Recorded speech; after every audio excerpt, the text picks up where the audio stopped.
Camelot was the first number that came up when I looked up fostering, because I just put it in Google to come up with information. So when we went in and spoke to everybody there, they were awesome, and they were starting class shortly after, so that's how we ended up with Camelot, and it has been wonderful. They have helped a lot, from, helping us with the adoption, respite, just if we need time to ourselves, them like, we got you. If you need anything, just call us. Camelot's truly blown us away. We weren't really used to the kind of support that they've been giving us. We became foster parents to help children and to grow our family. Always wanted to make an impact in the community or in some way, and we really wanted to adopt. We were at a point in our lives where we just weren't at a place that we were able to financially adopt, and we were getting things together, and we're like, well, what's something we can do now that we can make an impact on the community? What's something that we can immediately start doing? And it was fostering. And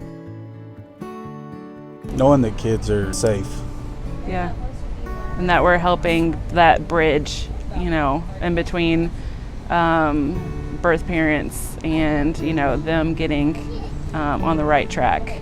It's been a blessing that we get to see the children grow up and just have that communication and be that support system for the birth parents as they, continue on the journey.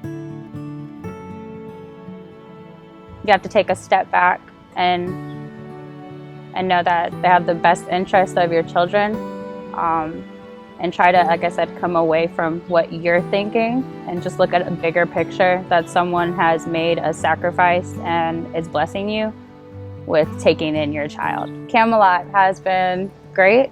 I like the guidance. The people are kind, and they're doing their job. I think that that's what's important to remember, that Camelot is doing their job.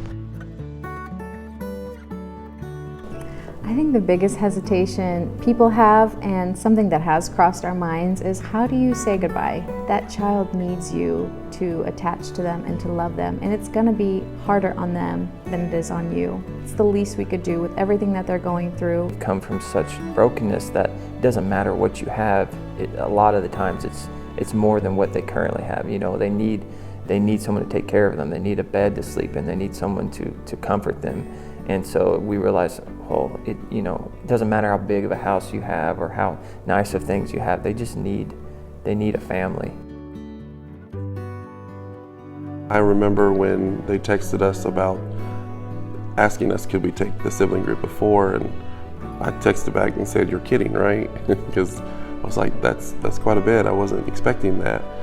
But it's how everything just fell into place. And how we fell in love with them before we even saw them. And it takes more than just a handful of foster parents to be able to do something. It takes a lot of us and all of us to be able to kind of come together to be able to help these children. There's more children than there are homes. This is obviously a way to be able to give back to someone and shape their future as well as their where they're at now. I don't think people realize that. People hear foster parent and they just think, oh, it's kids come and live in your home for a little while, but there is so much more than that. There's like a whole community, and I think it's really neat how many people are involved in that.